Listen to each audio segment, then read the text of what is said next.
ఇంకో మాట చెప్తున్నారు, ఇంటిగ్రేటెడ్ స్కూల్స్ ఏదైతే పెడుతున్నామో మొత్తం మార్పు తీసుకొచ్చేస్తాం అంటున్నారు. సంవత్సరంన్నర అయింది, మీరు ఒక కమిషన్ వేశారు, కమిషన్ వేసి కూడా మార్పు తీసుకొస్తామన్నారు.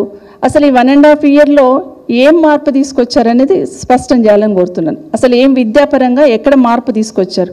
మీరు తీసుకొచ్చిన మార్పు ఏంటి? ఈరోజు గురుకులాల్లో ఉన్న డిగ్రీ కాలేజీలు మూసేస్తున్నారు, అదేవిధంగా జూనియర్ కాలేజీలు మూసేస్తున్నారు. ఈరోజు 2000 స్కూళ్ళు రాష్ట్ర వ్యాప్తంగా మూతపడిపోయినాయి. ఇదేనా మీరు తీసుకొచ్చిన మార్పు? ఎందుకైనా విద్యా కమిషన్ వేసి ఉన్నారు మీరు. ముఖ్యమంత్రి గారు మీ దగ్గరే ఉంది కదా విద్యాశాఖ, ఎందుకు స్కూళ్ళు క్లోజ్ అవుతున్నాయి?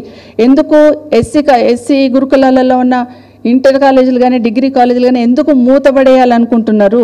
దాని వెనకాల మీ ఉద్దేశం ఏంటి? గురుకులాలను ఎందుకు నిర్వీర్యం చేయాలనుకుంటున్నారు?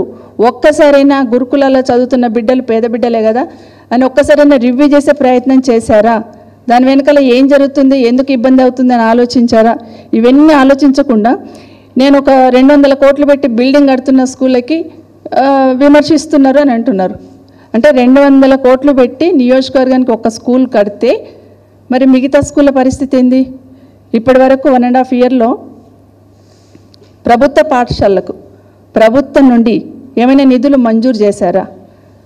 పోయినసారి మీరు అన్నారు కదా అక్కడున్న మహిళా సంఘాలకే ఇస్తున్నామని చెప్పేసి, ఆ ఇస్తున్న నిధులు కూడా అక్కడున్న జిల్లాలో ఉన్న మినరల్ డెవలప్మెంట్ ఫండ్స్ లాంటి ఫండ్స్నే అడ్జస్ట్ చేశారు తప్పిస్తే రాష్ట్ర ప్రభుత్వం నుండి స్కూళ్ళకి ఎప్పుడైనా ఇప్పటివరకు ₹1 మంజూరు చేశారని గౌరవ ముఖ్యమంత్రి గారిని అడుగుతా ఉన్నాను.